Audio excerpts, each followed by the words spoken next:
میرے نبی تشریف لے جا رہے ہیں، آپ کو آواز آئی یا رسول اللہ. آپ نے یوں دیکھا کوئی نظر نہیں آیا. پھر آواز آئی یا رسول اللہ. دیکھا تو ایک ہرنی گلے میں رسی چارپائی سے بندھی ہوئی وہ آپ کو پکار رہی تھی. آپ قریب آئے. کیا ہے؟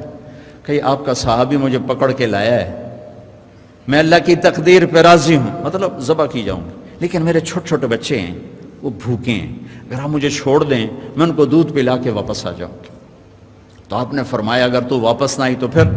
کہ اگر میں واپس نہ آئی تو اللہ مجھے جہنم میں ڈال دے جیسے انسانوں کو ڈالے گا. تو آپ نے اس کی رسی کھول دی اور وہیں بیٹھ گیا. اس نے دوڑ لگائی اور پہاڑوں میں غائب ہو گیا. دیر گزر گئی تو آپ نے دیکھا وہ پہاڑ سے اتر رہی تھی اور آ کر کہا یا رسول اللہ میں حاضر ہوں. اللہ اکبر. اسے خبر ہے میں کیوں حاضر ہوں.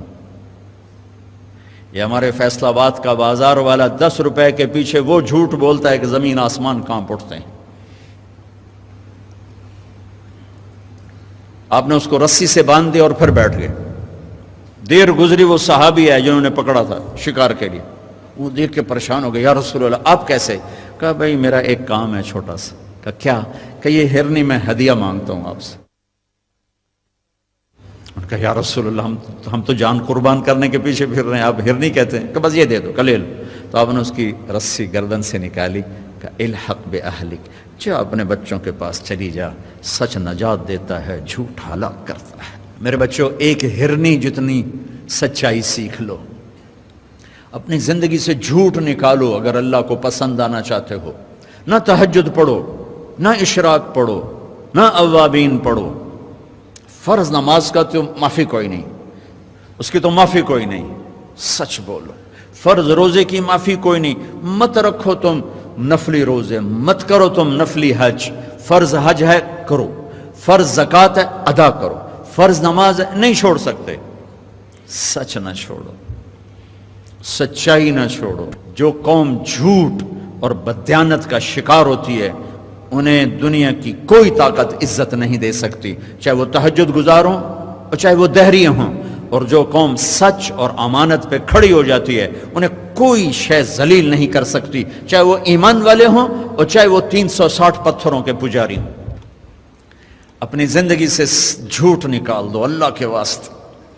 لمبی چوڑی بندگی ہے، میں نے فرض کے لیے تو میرے پاس کوئی چوائس کوئی نہیں کہ چلو اے کر لو تو اے نہ کرو. فرض تو فرض ہے، اس سے تو میں نکل نہیں سکتا، نہ آپ نکل سکتے ہیں. لیکن میرے عزیزو سچے بن جاؤ، سچے بن جاؤ، دیانتدار بن جاؤ، دیانتدار بن جاؤ. جو وقت یونیورسٹی کا ہے اس میں اگر آپ اپنے کام پہ جا رہے ہیں تو یہ آپ بددیانتی ہے. یہ خیانت صرف یہ نہیں کہ تم نے پیسے میں خیانت کی، ٹائم کی خیانت ہے. یونیورسٹی کے ٹائم میں پروفیسر صاحب اخبار پڑھ رہا ہے، یہ خیانت ہے اس وقت کے ساتھ جس کی گورنمنٹ اس کو تنخواہ دے رہی. یونیورسٹی کے ٹائم میں وہ حاضریاں لگا کے اور اپنے کام کو جا رہا ہے، یہ خیانت ہے اس ٹائم کے ساتھ جس کی وہ تنخواہ لے رہا ہے. اس کو سرکاری گاڑی ملی ہے، اس کے بچوں کو اسکول چھوڑنے جا رہی ہے، یہ خیانت ہے. بددیانتی اللہ کی نظروں سے گراتی ہے جیسے پتھر اوپر سے نیچے آ کر گرتا ہے، اور دیانت آدمی کو لے جاتی ہے 7 آسمان عرشوں تک پہنچا دیتی ہے. دیانتداری جو ٹائم یونیورسٹی کا مقرر ہے اس سے اگر آپ گھنٹہ لیٹ آ رہے ہو آپ نے 1 گھنٹے کی خیانت کی ہے. خیانت صرف پیسے جوڑ مارنے کو نہیں کہتے. آپ نے بچوں کو پڑھانا ہے، نہیں پڑھایا، تم نے پڑھنا ہے، تم آئے پڑھنے کے لیے، یہاں تم کسی اور کام میں لگے ہو. تم نے ماں باپ سے بھی خیانت کی، اللہ سے بھی خیانت کی، اس یونیورسٹی کے ساتھ خیانت کی.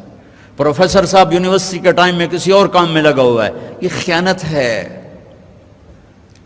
اگر اللہ اس کے رسول کا پسندیدہ بننا ہے تو میں لمبے چوڑے وظیفے نہیں بتا رہا ہوں، چھوٹی چھوٹی 2 باتیں بتا رہا ہوں. سچائی، امانت، سچائی، امانت. ہمارے ایک بزرگ تھے، وہ ٹیلی فون کے جی ایم ہو کے ریٹائر ہوئے تھے، وہ تبلیغ کے بھی امیر تھے. جب وہ دفتر میں آتے تھے تو تبلیغ کا ایک بول نہیں بولتے تھے کہ بھائی یہ تنخواہ میں ٹیلی فون کی خدمت کی لیتا ہوں، یہاں کوئی تبلیغ کی بات نہیں ہوگی. اور جب وہ دفتر سے نکل جاتے کہتے ہیں ہن میرا ٹائم اپنا ہے، ہن کوئی ٹیلی فون کی بات نہیں ہوگی، اب صرف تبلیغ کی بات ہوگی۔